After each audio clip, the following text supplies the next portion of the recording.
Guys, mga kuyangs, nandito kami sa Sitio Bukig, Tabal, Manawag, Pangasinan. Pupuntahan namin si Aling Lucinda upang alamin ang kanyang kalunos-lunos na kalagayan dahil ito ay nasunugan ng bahay. Kaya yun sa aming scouter ay mag-isa na lang siya sa buhay. Kaya tara guys, alamin natin kung ano yung pwede natin maitulong sa kanya.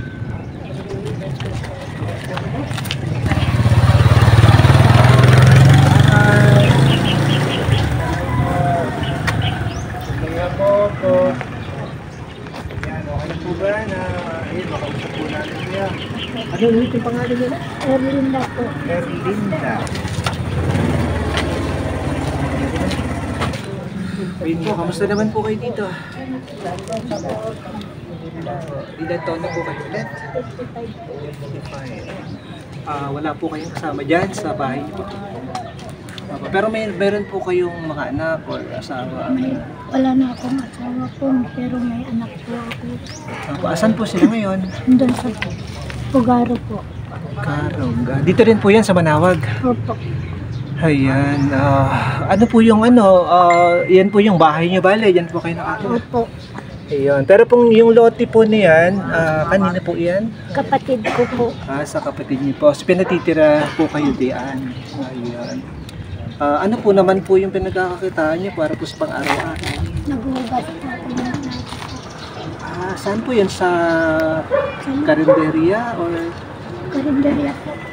Okay. Okay lang po. So, sa ganun pong pamamaraan, at least po ay yun po, nakakatulong din naman po yun sa pang-araw-araw kung kailangan. Ayan, pero yun nga lang, napuna rin po namin kasi na yung tirahan niyo po ay yun, para inassemble lang, simpleng kahanan po, ano? Opo, which is wala naman pong mali doon. Ang mahalaga po ay may tirahan po kayo. At gagaya po na nabanggit ng aming scouter ay ayun, nasabi rin na ayun, kailangan niya rin din po ng tulong. Totoo po ba na nasunugan daw po kayo ng bahay dati? Tama po ba? Nasunugan ng bahay?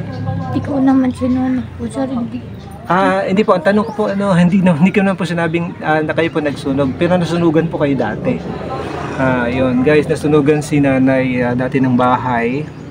Siguro, alam niyo natin na minsan po ay disgrasya po yung magkakasunog ng bahay. At wala naman po siguro ng gusto na may-ari ng bahay mismo susunugin po yung kanyang bahay. So, ayun.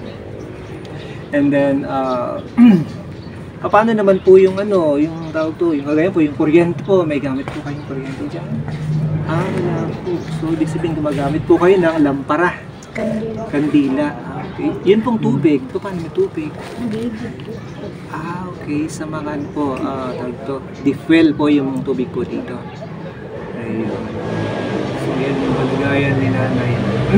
Guys, isang tawag to, magandang bagay din na kagaya nga ng adhikain ng Kuyang Stevie, gusto namin na makatulong kahit sa maliit na paraan ay nakakatulong po siya. At yun nga po yung adhikain namin na maabot yung mga kababayan natin na nangailangan po ng tulong.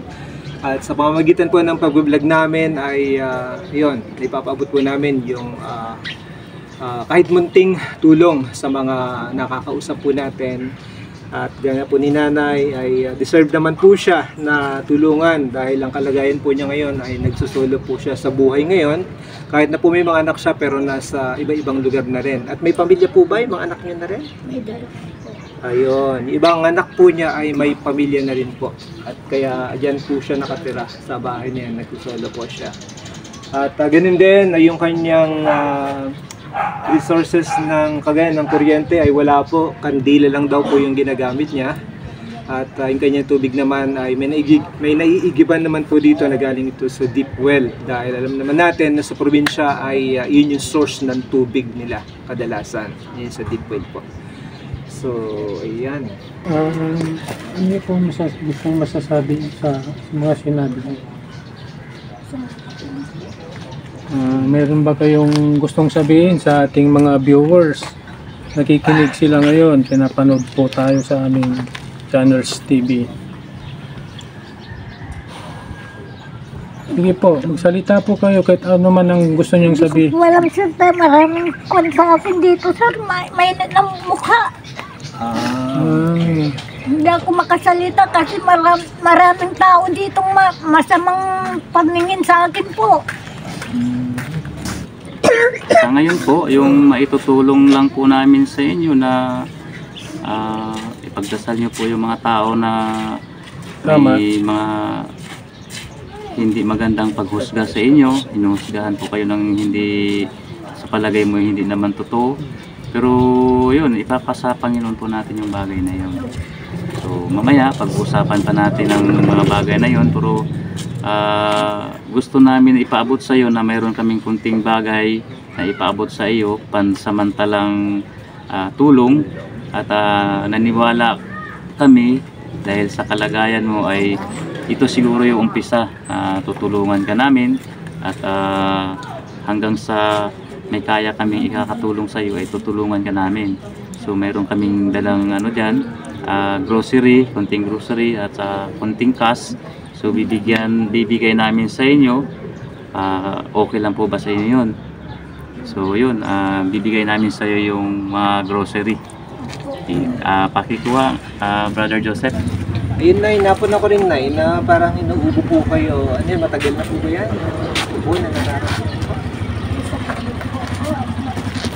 So may sakit din po kayong asma.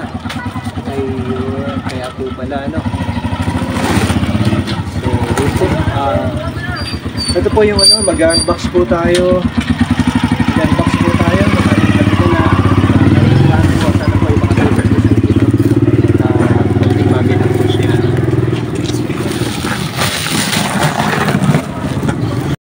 Bigas. Yan, meron din po tayong tinapay. At ganun din, may palaman to. Ito, meron pong para po dito sa tinapay, Star Margarine. And then, meron din po tayong kape at gatas. And may kasama rin po siyang asukal. Ayan. Tapos, meron din pong biskuit. Ayan, dalawang plastic yung biskuit. And ito po. Ayun, mga noodles po. May dala po ko yung mga noodles. Ito po yung mga noodles po siya. At saka meron din pong sabon. Ayan po, sabon po kanina po. Ayan. At mga dilata po. Ayan, mga dilata. Ayan po, may mga dilata po dito. Ayan. Ayan, at sana po kahit nasa ganyang paraan po ay nakatulong po kami. Ano po? At syempre po, hindi lang po yan yung yung gusto namin itulong po sa inyo. Magbibigay din po kami ng konting cash at pagkatapos po niyan ay yun din naman pong salita ni Lord yung isi-share po namin sa inyo. Yan tong po sa pay. Okay na po ba yan? Ayan, sige pa, bibigay ko po yung cash. Ano pa?